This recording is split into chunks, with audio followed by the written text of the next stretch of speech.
I call to order our commissioner briefing meeting. Chairman Newman is under the weather this afternoon, so y'all have me to get through this agenda with you. Do we have any items to review that are on tonight's 5 p.m. agenda? No? All right, sounds great. Then I think we are ready for our opioid update.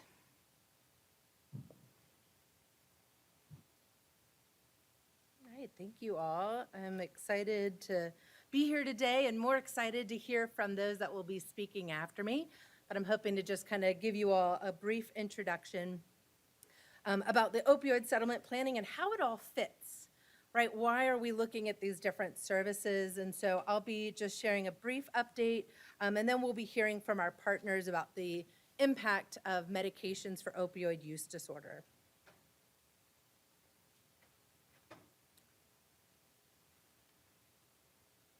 As we continue to look at future funding, we want to be sure you all are aware of our current resources, the impact they are making, and how they all work together.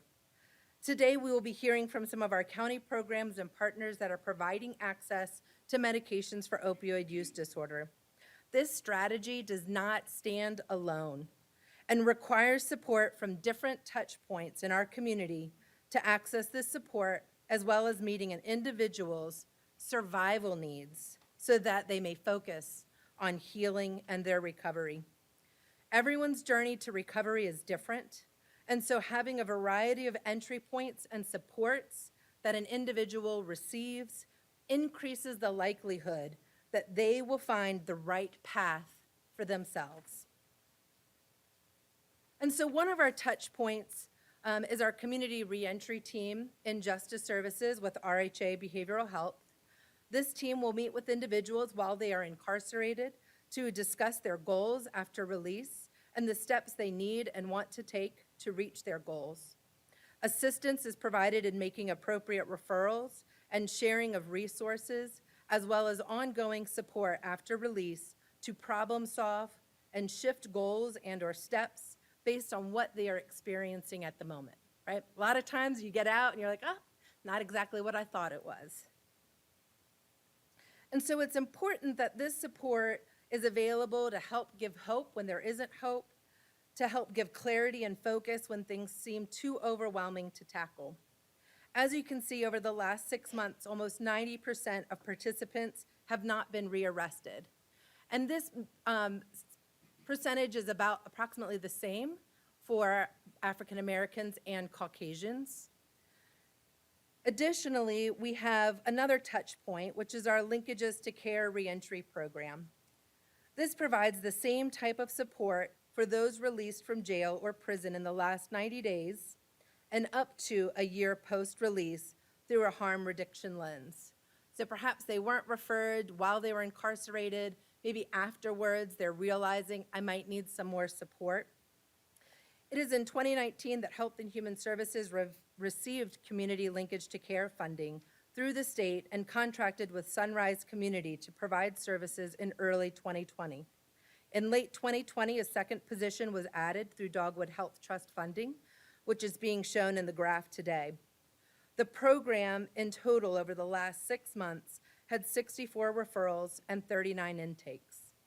I would like this opportunity to have our partners through Sunrise Community Health and Wellness to share what harm reduction means and a little more about the work they do, and to hear from 2 of the peer supports currently providing the service and who have been served through several of the touch points we are talking about today. Afterwards, we will then be hearing from Dr. Shukan Shukla with MAHEC, Claire Hubbard with Community Paramedicine, and Sarah Gayton, our Community Integration and MAT Services Director and the Sheriff's Detention Division. Please welcome Courtney Lytle, our Sunrise Operations Director, who was the first Linkage to Care peer support.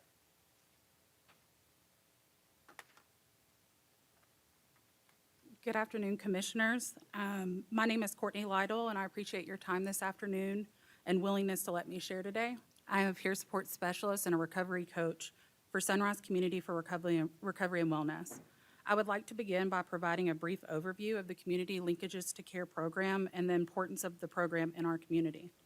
Lincolnshire Care is housed in Health and Human Services and staffed by peer support specialists with Sunrise Community for Recovery and Wellness. Over the last 2.5 years, this program has had a major impact on our community, specifically those reentering from jails and prisons. Lincolnshire Care peers are able to provide immediate wraparound services for participants prior to and after discharge from jail and prison to assist in leveling barriers that exist for underserved and marginalized populations. Lincolnshire Care receives referrals from state prisons, treatment centers, outreach efforts, halfway houses, day centers, the PORT team, and many other community-based organizations in our community. We also receive direct referrals from the Buncombe County Detention Facility's Medicated Assistant Treatment Program. Participants that don't qualify for their programming but are continued on their MAT medications while in the facility and aren't being held for a long period of time are referred to Linkage to connect with our peers to continue resource navigation. Lincolnshire Care has really become the catch-all for participants that do not qualify for other programs. There is no doubt that this program has contributed to reducing recidivism rates, reducing overdose deaths of those returning from incarceration, and individuals being connected to life-changing resources that enable them to live productive lives. Our community has so many wonderful programs, and not one of them is able to do this work alone. It takes all of us working together. The current outcomes reflect that the evidence-based practice of a harm reduction framework within this programming has fostered strong positive engagement from participants. Since the start of this program, we have received 478 referrals, completed 285 intakes, 124 people have been connected to MAT, 119 people have been connected to transportation services, 124 people have been engaged in primary care services, 82 people have been able to maintain housing that when they first engaged had no housing at all. 52 people have been linked with harm reduction services, and 1,325 Naloxone kits were distributed to Buncombe County Detention Facility for Naloxone upon release. So many times we have people that have participated in the jail MAT program while housed in Buncombe County Detention Facility. Then they connected with Lincolnshire Care after release, encountered PORT at some point in their journey, accessed our syringe service program at the health department, and continued to reach out for support from one of our peers during all of these stages. Through shared understanding, respect, and mutual empowerment, even if they slip up, they are able to reach back out with no judgment. People are not looking for more mandated services. They are looking for programs that provide support and accept people exactly where they are at. Today, I have the privilege and honor of introducing two incredible humans who will share a little bit about themselves and how this program has changed their life. Kat Sullivan is the current Lincolnshire Care Reentry Coordinator, and Tyler Grooms is the Lincolnshire Care Peer Navigator. And hearing their stories, I hope you will give serious consideration to continue supporting this amazing work that's happening in our community. Thank you.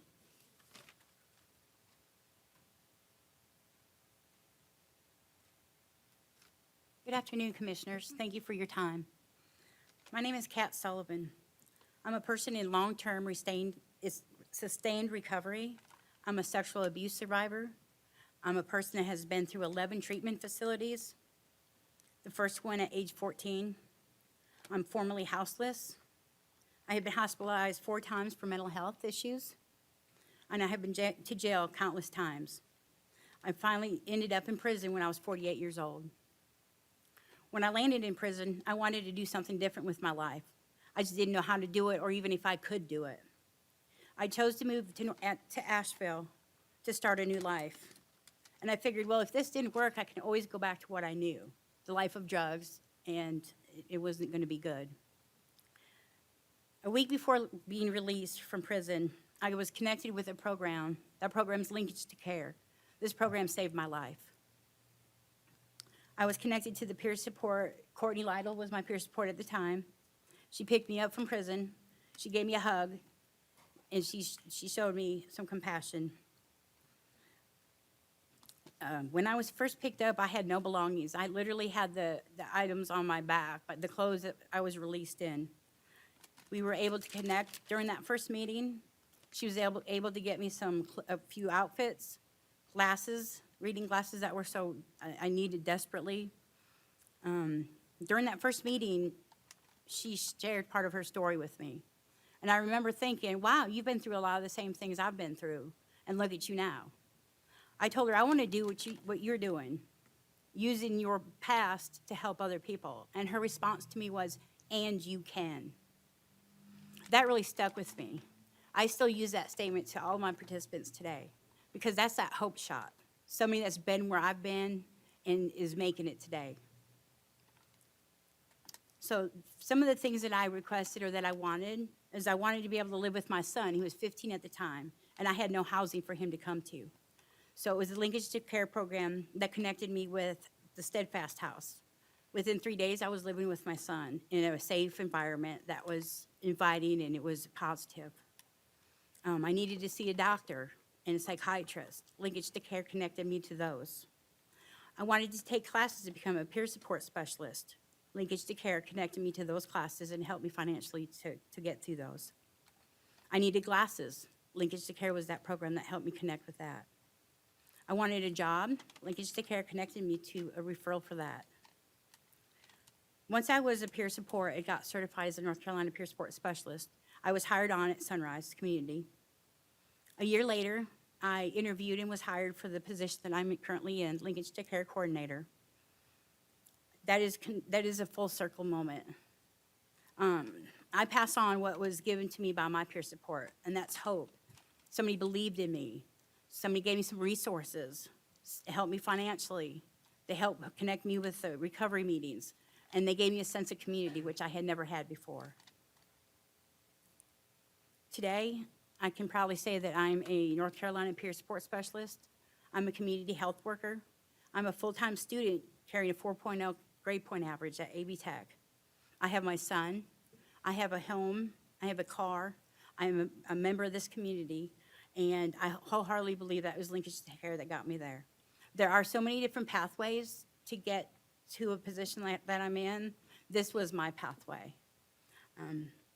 I did the footwork, but it was Lincolnshire Care that was that safety net for me. Thank you.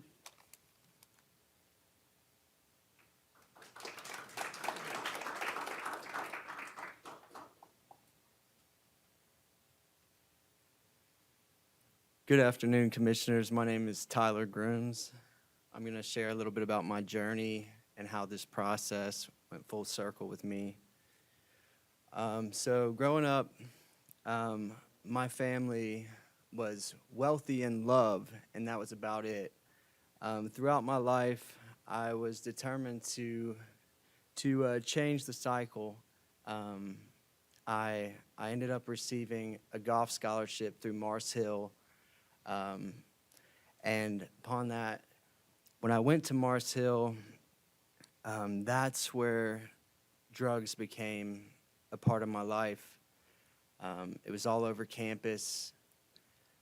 Trying to pull my family up out of the slums, you know, the opioid epidemic was raging at the time. I convinced my mother to go to pain management, and I began selling opiates on campus. I did that for some time. I ended up getting in trouble for doing so, going to jail. When I got out of there, I was no longer enrolled in college. My mother and I become addicted to the pain pills that I was selling. I continued to do that. Over that period of time after I was out of college, I have overdosed over 100 times. As far as I know, I've overdosed more than anyone in Western North Carolina. SSP and Port are major influences on my journey. SSP, lifesaver. Everyone in my family carried Narcan, which that's one of the reasons I'm still here today. Port team got to know me real well because sometimes I was overdosing twice a day. They were there for continuous to encourage me, to try to show me different pathways. And at the time, I just wasn't ready. When I got locked up for a more serious charge, I was in Buncombe County for about 9 months. That's where Linkages Care became such an impact in my life, and that's why I believe in it so strongly today.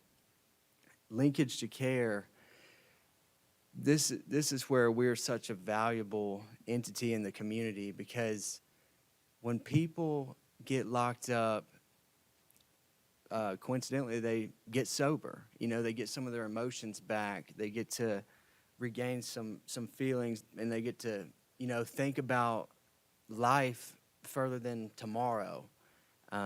So that's where we get to put a plan in place, and that's what was done for me. Linkage to Care, I got hooked up with an Oxford house. When I went to that Oxford house, I stayed there for almost a year. In that time, I was able to regain my license. I went to peer university. I became a peer support specialist. I got hired by Sunrise. Now I'm part of the full circle that helped me. I've got friends and family who are locked up in the justice system who have been in active addiction for 10 plus years and don't know the first thing about sobriety, what that looks like, and how to get there. And that's the role we play. We introduce options to people before they come back to what they know, which is often a very poisonous situation. You go back home, you get back into the same cycles you were in once before. We get to give them opportunities to go to Oxford houses or sober living and give them that choice.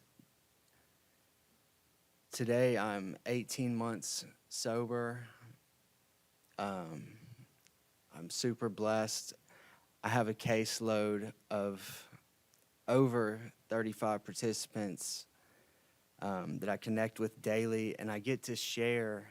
You know, what's so beautiful is I don't just give advice or I don't tell them what to do. I tell them my journey and what works for me, and I get to go encourage people that are in the same position I was in. I reached out to a few participants yesterday just to give you a voice from the people. This is what they said about Linkage to Care. My first participant: I'm almost 1 year clean. I've got custody of my little girl and am still in the Mary Benson house. Thank you guys for everything. My second one is, I am 7 months clean.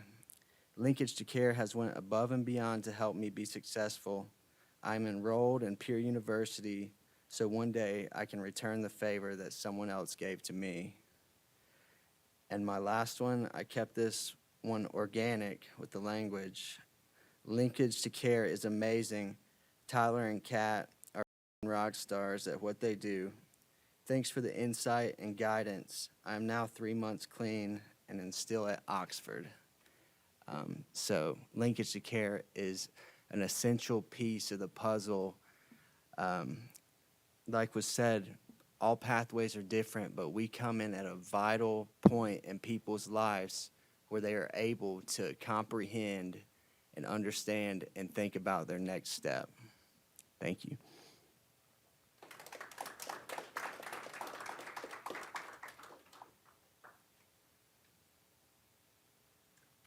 Great, thank you so much for sharing. I hope that was able to give you all a little bit more of a sense of what the work that's being done and why it's important. Next, we'll invite Dr. Shukala to join us and speak about medication-assisted treatment and the work that has been doing in our community.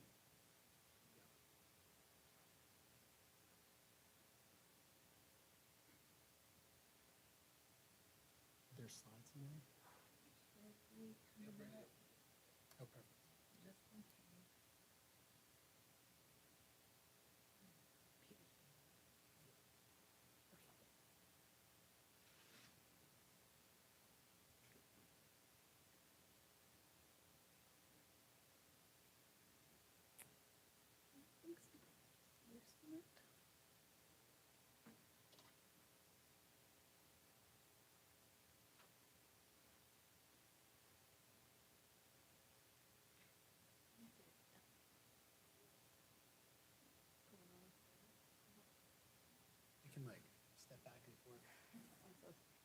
It's all good.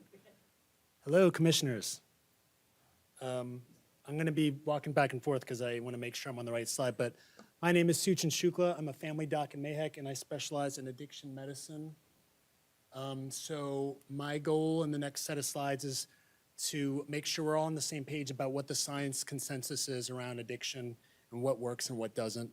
So I'm going to share some data painting the picture of the national problem and the local problem, and then what has been proven to work. And this is in line with the American Society of Addiction Medicine and the Substance Abuse Mental Health Service Administration and national organizations like that.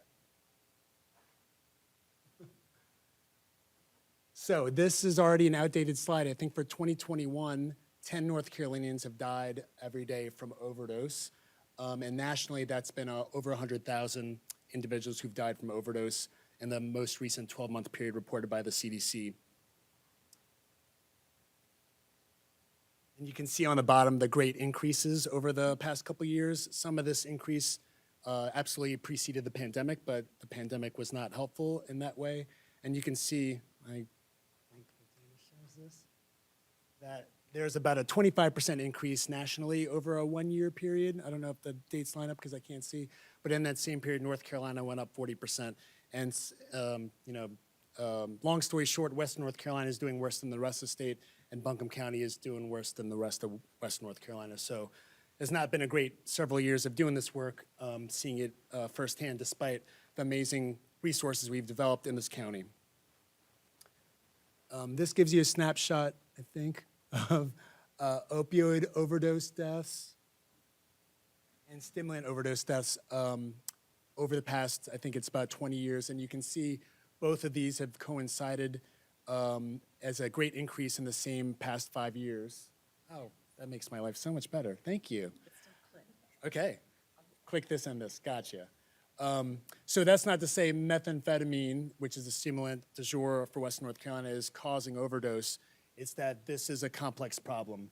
On the stimulant side, as I said, in rural counties of this country, including Western North Carolina, driven by methamphetamine. And in terms of opioids, as we all know, fentanyl and fentanyl analogs have driven that increase in the past years. And now it's been driven by things that you can't even test for, what they call novel psychoactive substances. So things that usually only academic centers can test for, but usually opioid compounds that respond to Narcan. So just as, again, a reminder, you can see how different counties fare in this overdose situation. And so this is a 12-month period ER visits, which is easier to collect than actual overdose deaths. So you can see a lot of rural counties on state borders. And in this map, Buncombe doesn't come up at the top. The other thing to point out here, besides the fact that the folks who do visit the ER in overdose situations tend to be people in their 20s and 30s, but the bottom right graph really shows the light green is the percent of the population per insurance status. Self-pay uninsured is the first one, Medicare, Medicaid, and then private insurance on the bottom. And the dark green is what percent of that population is represented from overdose rates in ERs. And you can see the disproportionate effect of not having insurance. And as we know, having Medicaid in North Carolina by definition usually means you have a disability or are indigent or both. And you can see that does not account for overdose. It's the access to health insurance or Medicaid that really is the difference between life and death. So this is from a publication from the CDC from 2018 and just gives an overview of what they termed endorsed strategies for overdose reduction.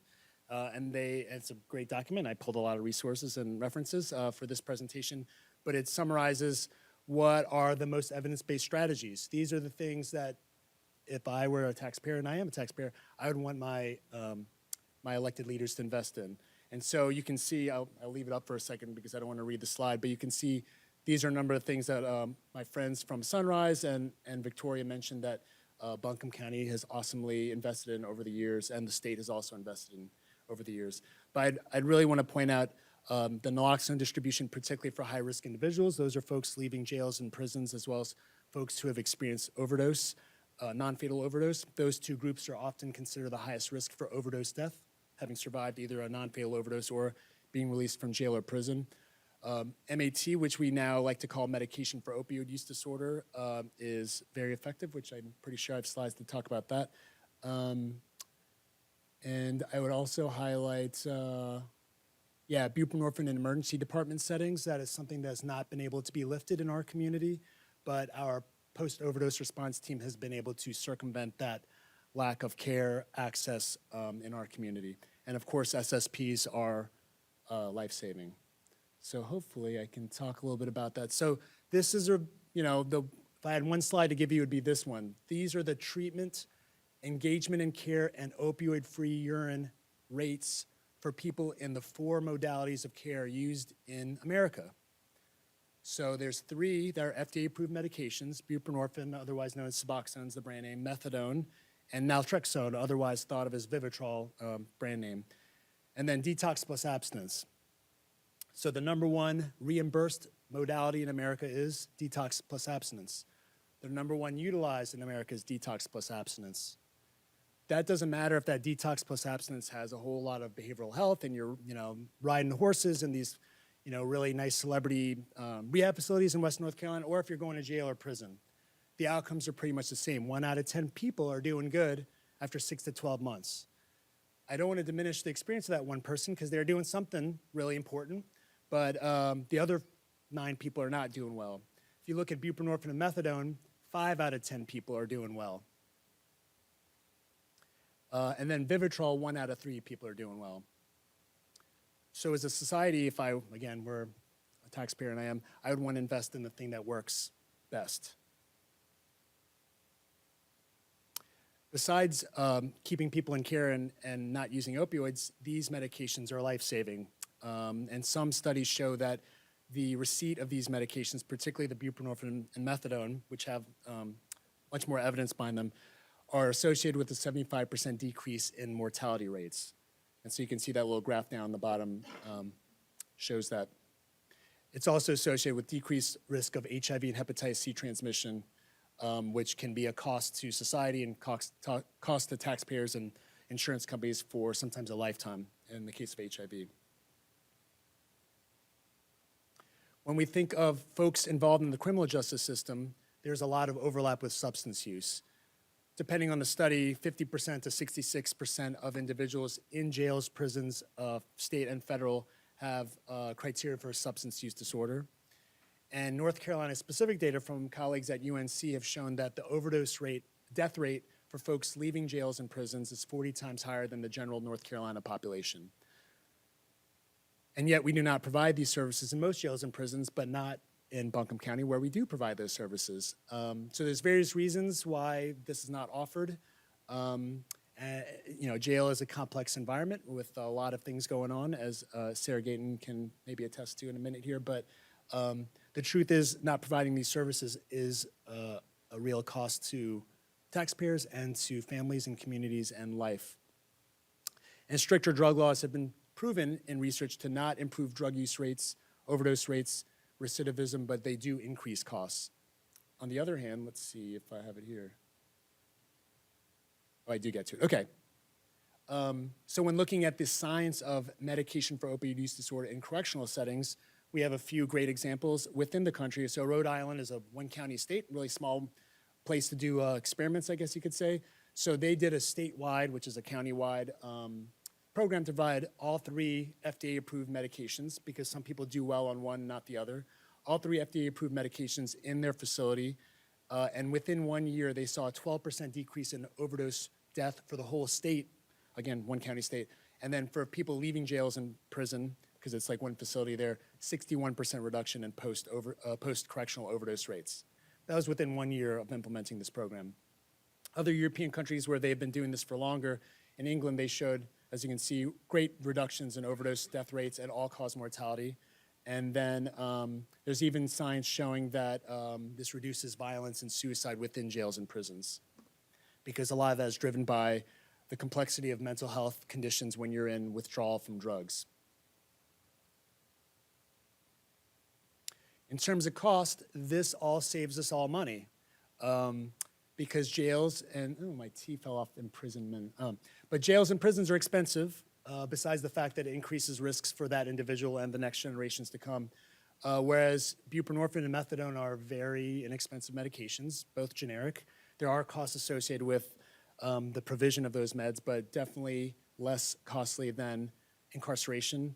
And even Vivitrol, which is a newer medication and so still on drug patent, is still cheaper than the alternative. And so from the National Institutes of Drug Abuse, they've stated that for every dollar we spend on addiction treatment, and that includes things like syringe services and harm reduction services and naloxone distribution, for every dollar we spend, we save 4 to 7 in non-healthcare costs. That's jails, prisons, lawyers, judges, probation, all those things. When you add in the healthcare costs, it's $8 to $10. Now, those dollars are added up in different ledgers, but in terms of the overall cost of society. Additionally, recent evidence, this is sort of newer in America, but recent evidence does show that providing this medication in jails and prisons reduces recidivism, rearrest, reincarceration, parole violations, criminal activity, violence, and suicide within those facilities. Though that has not been proven with the Vivitrol, it is a newer medication without those proven benefits. Just a few other things to highlight besides medication for opioid use disorder, which I clearly am passionate about. Naloxone distribution is not only good for saving lives, it also reduces substance use, reduces ER visits, and thus that adds up to reducing cost of care and other harms related to substance use like HIV and Hep C transmission. And there are ways of doing this that are more effective than others, and I've seen the correct way embraced by our Sheriff's Department, which I'm really proud to see. And so for this post-release population, it's particularly effective at reducing the risk of death and harm. And sort of the same story with syringe exchange programs, reduces overdose, but also reduces substance use. This is, in line with what my colleagues just talked about of having linkage to care. A lot of people's linkage to care comes through these syringe exchange and naloxone distribution programs. So it actually ends up increasing participation in substance use and mental health treatment, especially for folks who are at a lower access to care level, maybe lower trust in the system. So as this one study showed, the vast majority of these participants are getting no care from any other segment of our resources in our communities. And lastly, a shout out to peer support. Can't do it without y'all. I'll just skip to the bottom there. This is not just about having a frontline boots on the ground service. This is about literally reducing risk of overdose and engagement in treatment. So peers are an indispensable part of the overall picture of providing services. But you can see I kind of described what it all means. Trying to save on time. Claire? Dr. Shukla, Yes, I want to ask a few questions if that's okay. please. Your Please. slide number 5 that had all the various squares of This one? policy positions that you would hope governments would take. Yeah, keep going backwards. Oh, the CDC The one. endorsed This one. strategies. Yeah, sorry. I want to ask you what academic detailing is, and I also want to ask, I'm getting my chemical names mixed up, but I also want to ask what an example is of a place where we could in theory do targeted naloxone distribution, but are not currently doing that today. Yeah, great questions. So academic detailing is, if you all remember, like the old school drug detailers that would go to a doctor and give them a pen or a trip to Bermuda, and then they'd be like, oh, that's not going to influence me, but research shows it does influence them. So academic detailing is using that trick for the power of good.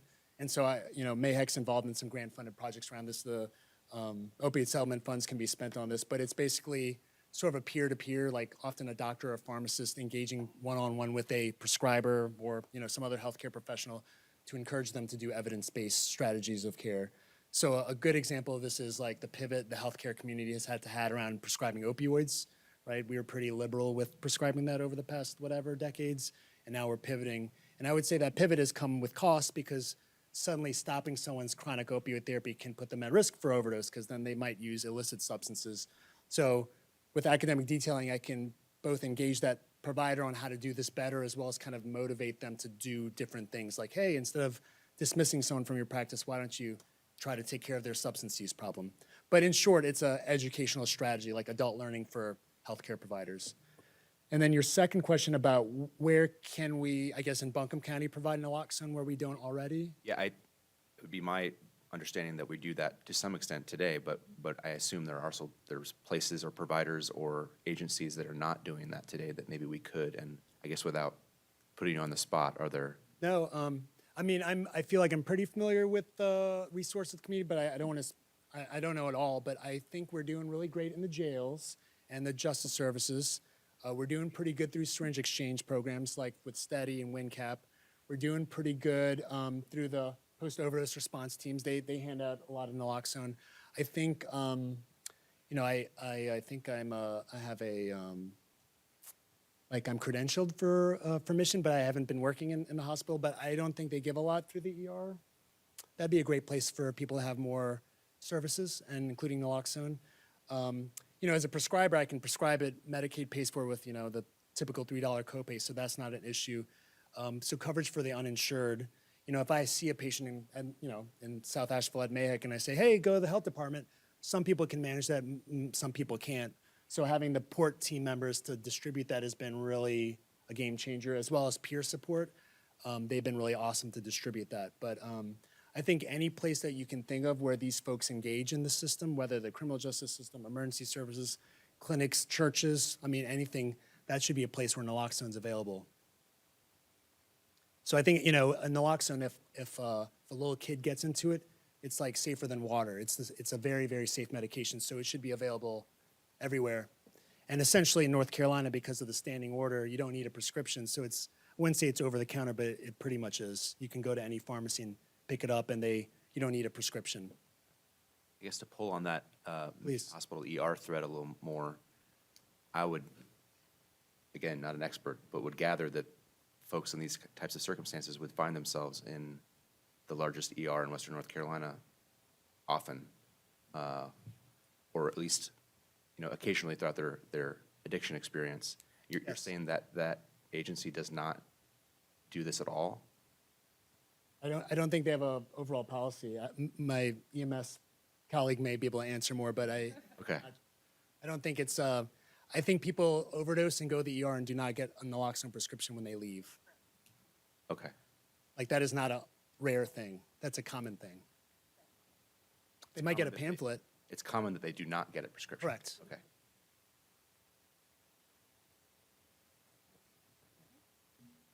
Any other questions for Dr. Shukla? All right, thank you.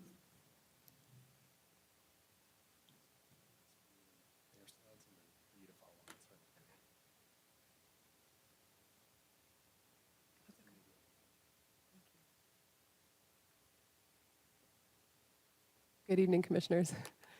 Thank you for having us. I'll go to what I had to say in a moment, but I just wanted to help. We were just mentioning that sometimes there's not funding for Narcan, Naloxone. Last year, we gave out, I believe, 5,600 2-milligram dosages through Via Health. It was a donation from Via, and we got rid of those before the year was over. So we often we have a high demand for it. We just have to seek funding for it sometimes, and that can be complicated and have red tape. But we are working to try to get it into more spaces.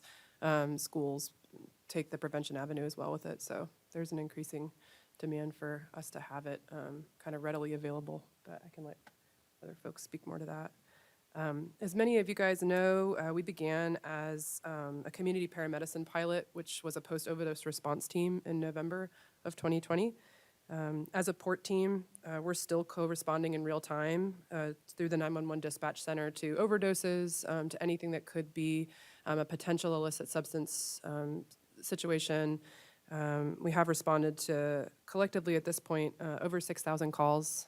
Mind you, that's not entirely overdoses, and we can reference that in a few slides, but we've stayed pretty busy. As of March this year, we did start giving Suboxone in the field, or Buprenorphine. Those are interchangeable.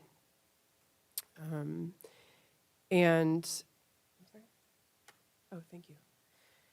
Those are interchangeable, and we do give that for up to 5 days in the field. We meet people where they're at, quite literally if it's at a McDonald's or if they're not comfortable with a family member knowing that they're seeking help out in a street corner or just wherever people can, on a break from work. We try to meet people where they are physically and emotionally. And that has looked like a lot of different things for us. I want to also make note that our program is made possible in part by MAHEC. We partnered with them to have wraparound resources for the patient. So once we induce them with Suboxone in the field, again, through either our 911 system or the telephone that we carry 24/7, we're able to give them that medicine for up to 5 days. And then we hand them off through a peer support person to MAHEC's side of the program where they can get free services for up to 12 months. Again, a lot of that is free medication and access to care through transportation, emotional support, stuff that our peers can provide once our medics have given them medication. We have a lot of data and narratives. I'll leave that. I wanted to call up our peer support lead to give you some stories, but I just wanted to go over some of the information that we have. I did want to note that we also did receive funding for our an outreach team that we hope to stand up very soon here, sometime in November.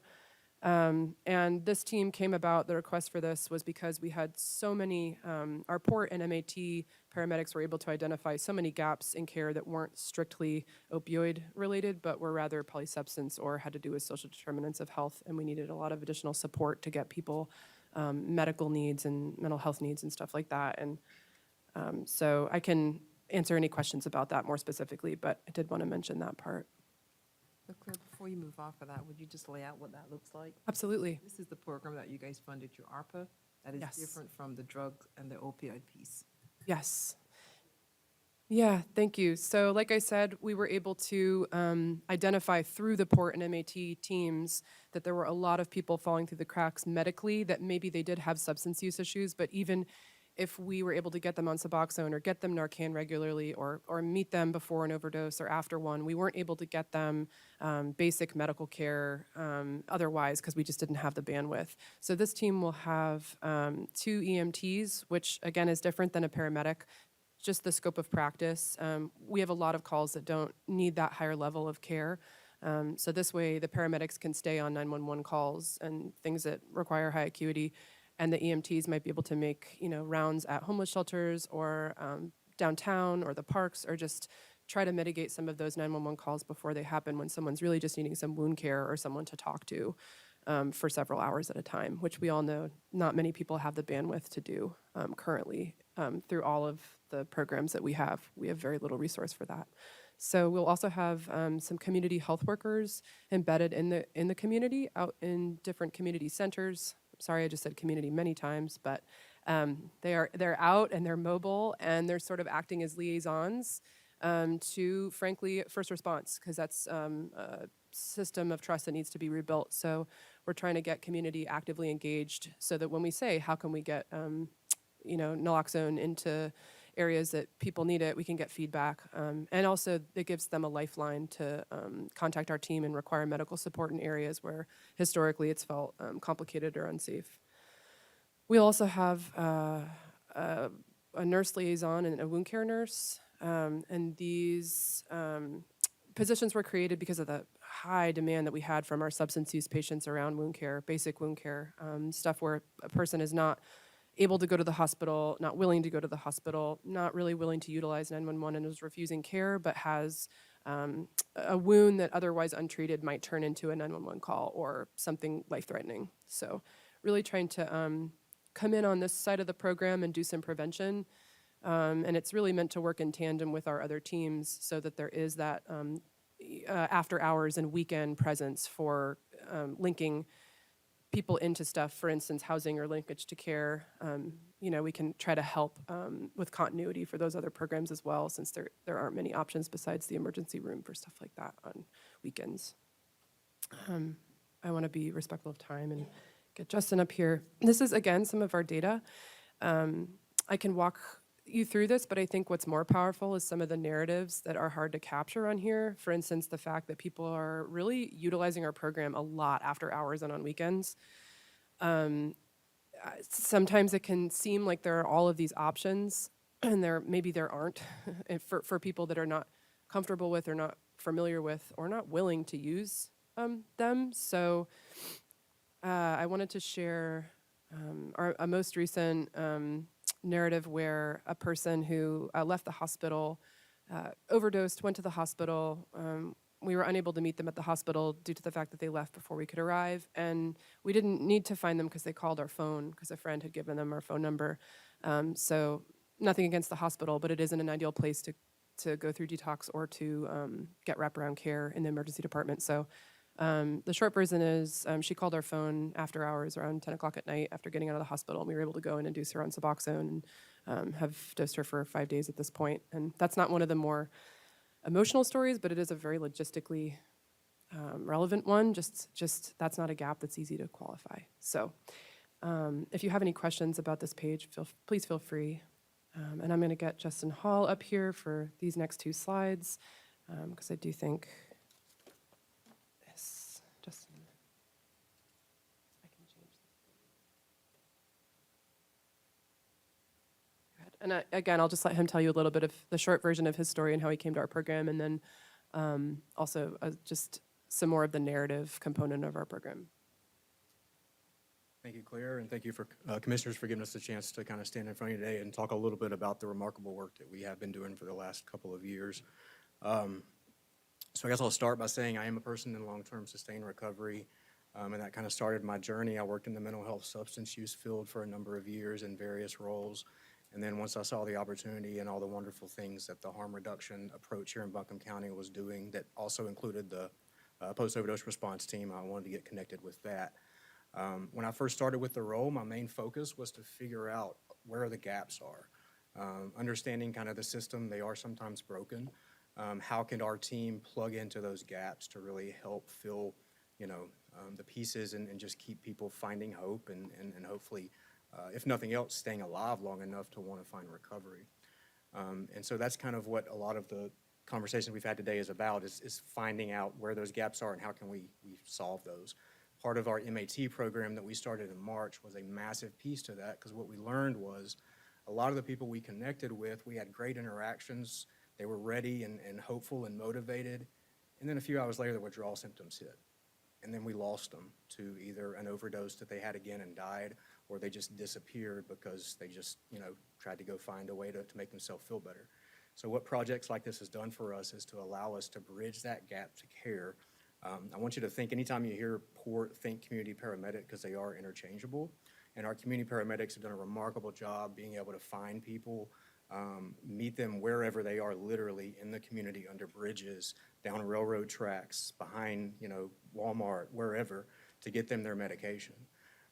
Because of that, we've been able to successfully connect quite a few people to MAHEC.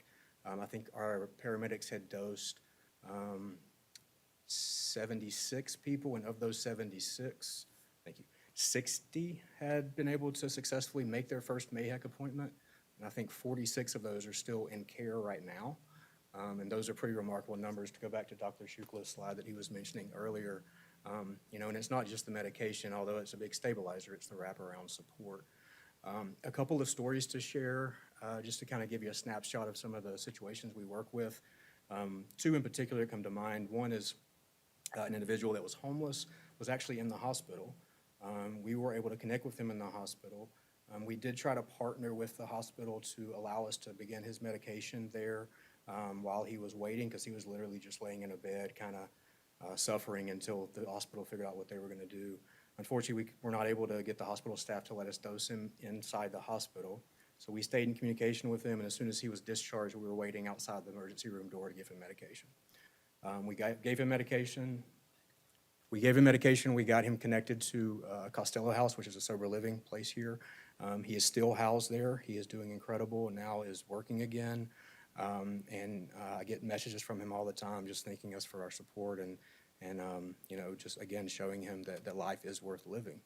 Somebody just showing up to care and plug him into resources. The other one that definitely had the opportunity to go a worse way, we had another individual that we connected with that was homeless, living in a tent on the outskirts of Candler, so no access to really bus routes or any sort of resources out there. Not only that, but she was pregnant when we met with her. There are projects out there for the pregnancy population struggling with substance use. MAHEC's, Dr. Shukla's MAHEC agency has a great Project Cara team there.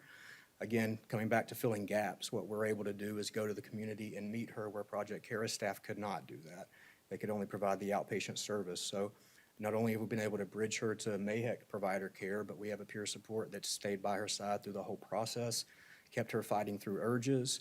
She was admitted to the hospital last week with some complications when she was scared to death she was going to lose the baby. Our peer was able to go with her to the hospital, be there with her through that process. She gave birth yesterday. Our peer has been through that process from step one. So those are the kind of opportunities that this type of funding and projects allow us to provide to the community. And so I'm definitely hopeful that we're going to be able to continue the wonderful work that we've been able to do over the last couple years. Is there anything I need to cover on this slide? Okay, cool. Questions or anything for me? Thank you. I guess, I'd just like to end in saying that obviously we're all on the ground in the field together. We're like a constellation of, we're a big team. It's just, these are all just moving pieces in the constellation of getting people care wherever they're at. But it's provided amazing work for us as well, as people in recovery and as peers and as EMTs. This is not work that we traditionally have access to doing. And so being able to sort of collectively heal from the trauma of the opioid crisis together, it goes both ways. So thanks very much. And I think Sarah Gayton is up next. I guess my question was for you, Avril. Can you just remind us, ground us in like just the high level current condition of the community paramedic program and kind of like where it's headed in terms of its physical size? Can you go back a slide? One more? I guess I'm just trying to ascertain the quantity of people working on this issue under Okay, well, Taylor. forward one slide, because Yes. there can help then. But forward one slide, you'll see the actual list of people working. Oh, I'm sorry, this one? Yeah. Yeah. Can you just kind of restate that? Or someone? I don't know how many staff. I can cover that. Yeah. He's saying, like, the community paramedicine or all three that has been How presented? many staff members is in Oh. Port, CP, and now the outreach coming forward? Gotcha. Port is 5 people. MAT is 4 people. Outreach is 8 people. So that brings our staff in total, including Justin and I, to, well, I should have put my money where my mouth was before I could add like that, but yes, yeah. So we've got, what that equals is with the outreach team included, 2 EMTs on shift per day, working 12-hour shifts, and then it equals 2 paramedics working on shift per day, working a 24-hour shift. So you've got 4 EMS personnel on for half the day, and then 2 on 24/7. Does that make sense? Yes. Yeah. And then we've got 3 full-time peer supports, 3 full-time community health workers.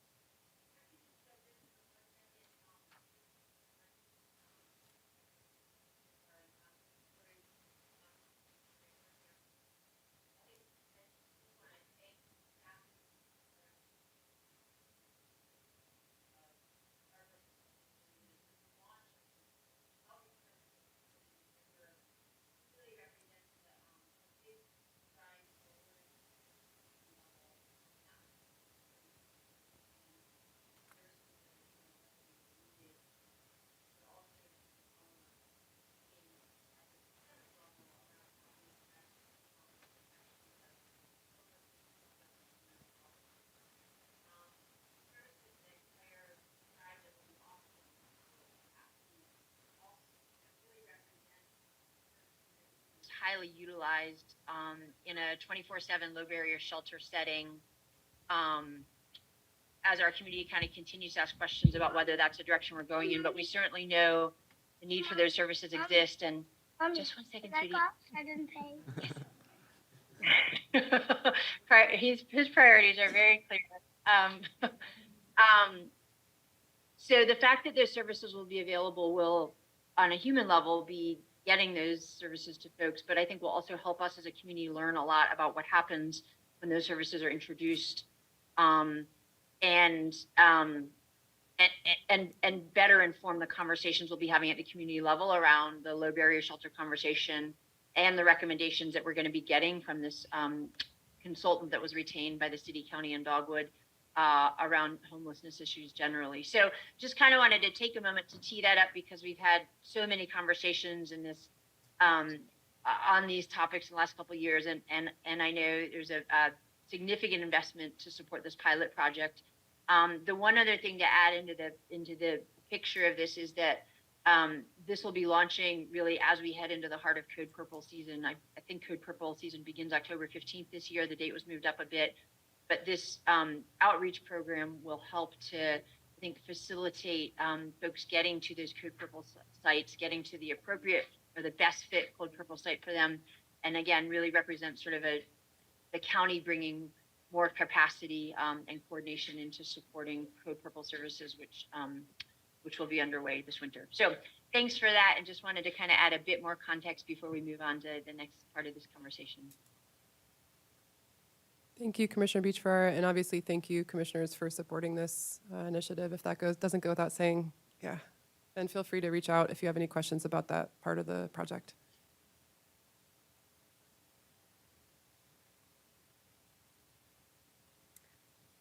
Well, I'm Sarah Gayton. I'm with the Sheriff's Office, and if we could just, maybe I will do it. Oh, I did it? Oh. All right, here we go. So quick overview, y'all have gotten a lot of information. It feels like 2.5 years since I've stood before you initially, and we started projecting out what was gonna happen. And hearing all of these individuals present has been pretty emotional for me, I have to admit, because this is the culmination of all the work that you all have committed to and supported and backed. And so as we jump into this last segment, I really wanted to say thank you.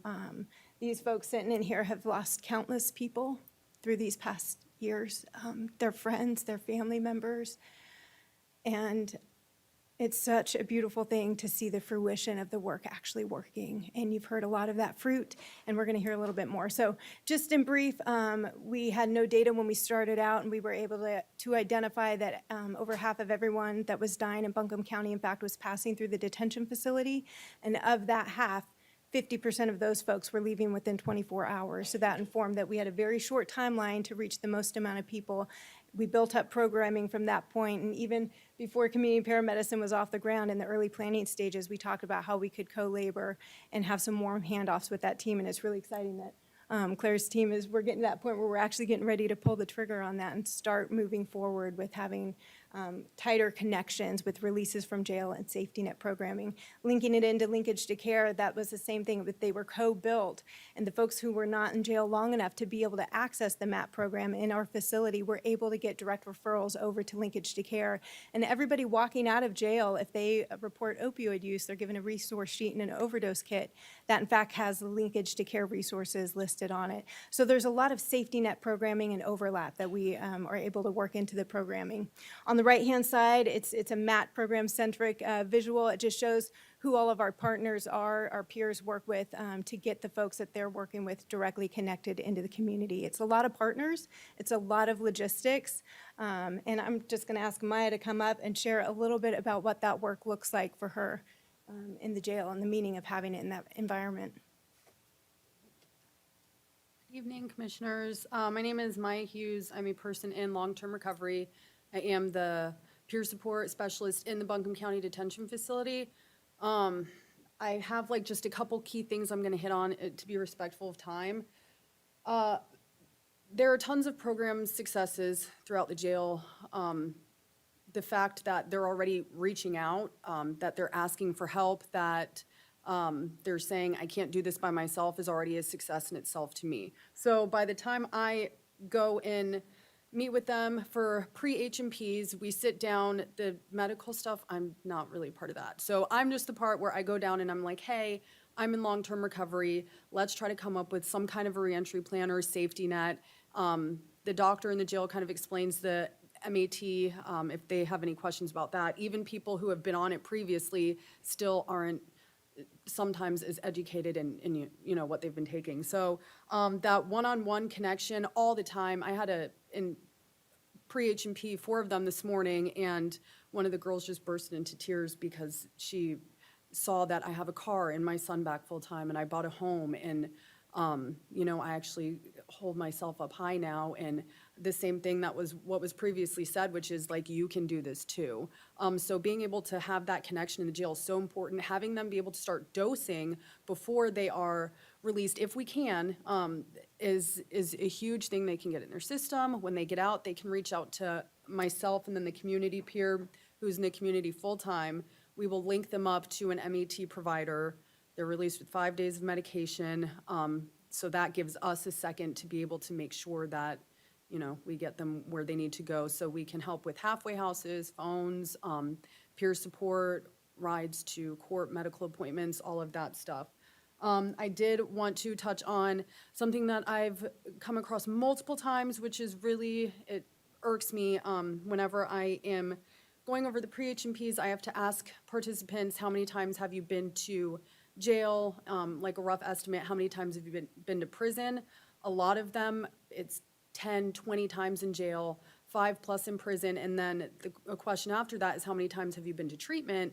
And a tremendous amount have never, know nothing. They don't know anything. They've never been given the opportunity. They haven't had these resources. They don't know. So it's just like a breath of fresh air, like, oh, okay, this stuff is actually here. I did want to, another coworker of mine who I was actually incarcerated with back in 2015, we are both fully employed for Sunrise now. We have walked this entire journey together. Her face every time I'm walking down to the women's dorm is on the big Faces of Hope poster, so it always gives me a smile if I'm having a bad day, knowing that where we were from. You know, people ask about the significance of MAT. It is a part of my story. I'm in long-term recovery. I am abstinent from everything, but it literally saved my life. I was off and on it for about 10 years. When I went through drug treatment court, it was not, you couldn't do anything at that time. Now you can, which is great. So I remained abstinent. But I mean, I don't, too many people are dying. It's just, it's all the time, and it's neighbors and sons. And, you know, now I meet with some people that didn't even start using anything until they were, you know, in their late 30s, and it was in a pill somehow, or, you know, it's just, yeah. So, I mean, I put that in capital letters as like one of my notes, just how important getting people connected with MAT is before they're released if possible. And then, just that one-on-one peer support. So I'm trying to think. Yeah, I've watched peers get their kids back. I've watched a peer have a baby. That one is actually, that was last year. She's still in long-term recovery, get cars. Some fall back off, and that's okay. But they are comfortable enough with everybody in this room to be able to call and say, hey, I screwed up, I need some help. They know that there's no judgment there. So yeah, I think MAT, there's just, everybody should have the opportunity if they so wish. So I don't know if there's anything else you wanted me to touch on, but yeah, it's wonderful. So thank you.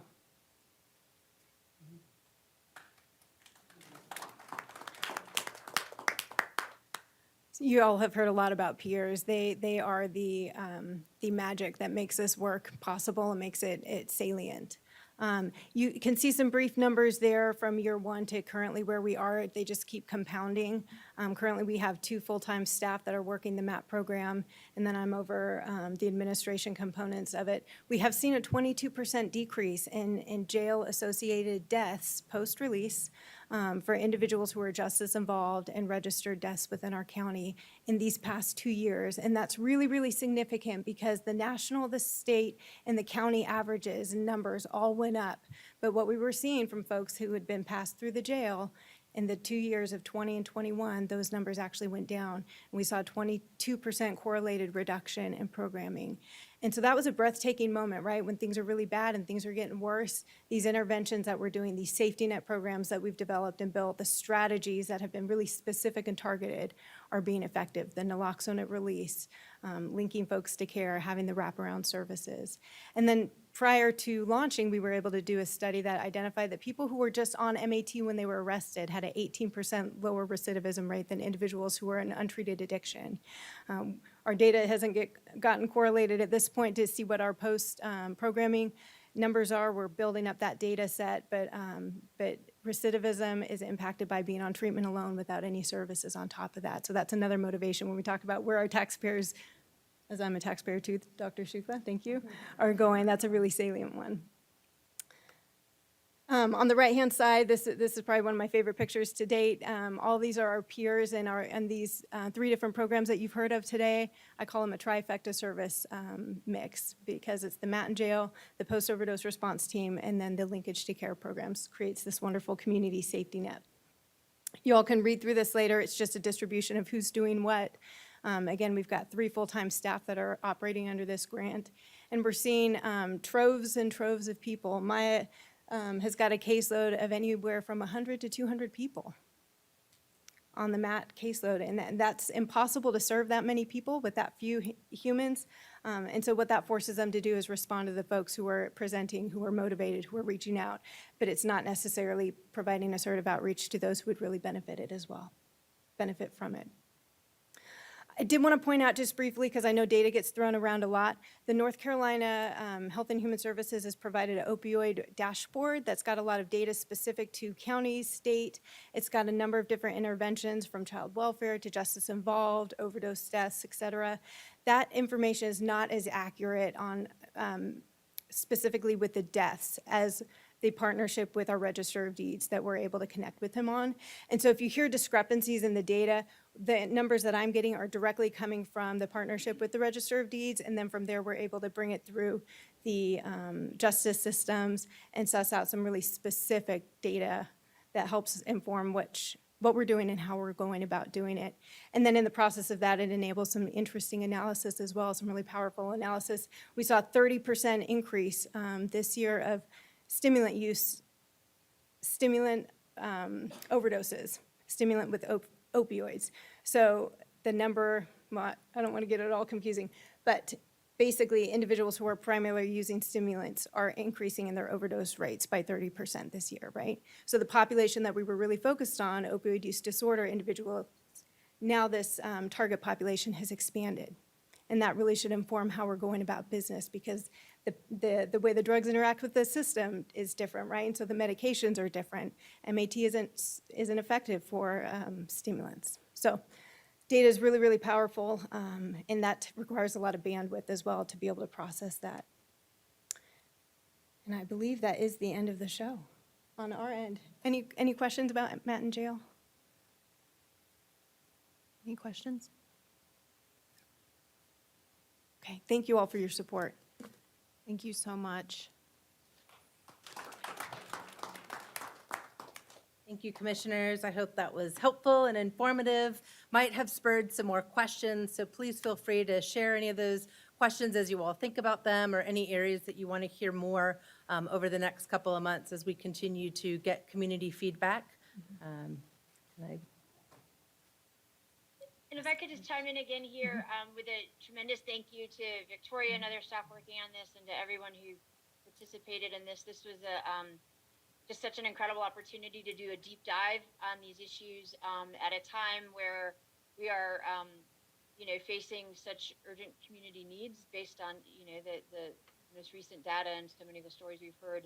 And also where we begin this, 16, 17-year journey of receiving settlement funding, which can be used as one piece of a much larger set of strategies on how we're responding to the opioid crisis. So just really want to thank folks for all the time and effort that went into preparing today's presentation and the work you're doing on the front lines every day. And then just thank fellow commissioners for always being so engaged on this set of issues from a learning and update perspective, but also policy-making perspective, and prioritizing this within our budgetary decisions. And I really hope as we move forward and concretely as we start to preview and look ahead to next year's budget cycle, that we can really think in a big picture ways about how we want to set some 2022 and forward-facing strategies in response to the opioid crisis. That certainly is inclusive of the work we'll do through the settlement allocation,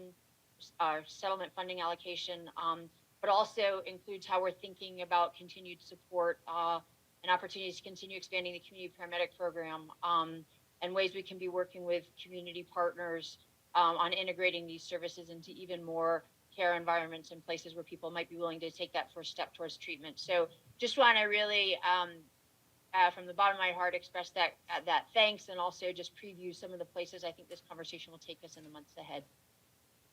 Thank you so much, Commissioner Beach-Ferrara. We appreciate those comments. And thank you again to all of our presenters. The timing, as she said, could not have come at a better time for us. I particularly, before we wrap up, want to thank Justin, Maya, Tyler, and Kat for so courageously sharing your stories with us today and helping us understand where you've been and how you are able to take what you've experienced and help others in our community. Thank you so much for the work that you do to help others. We really appreciate you all. Thank you so much. Thank you.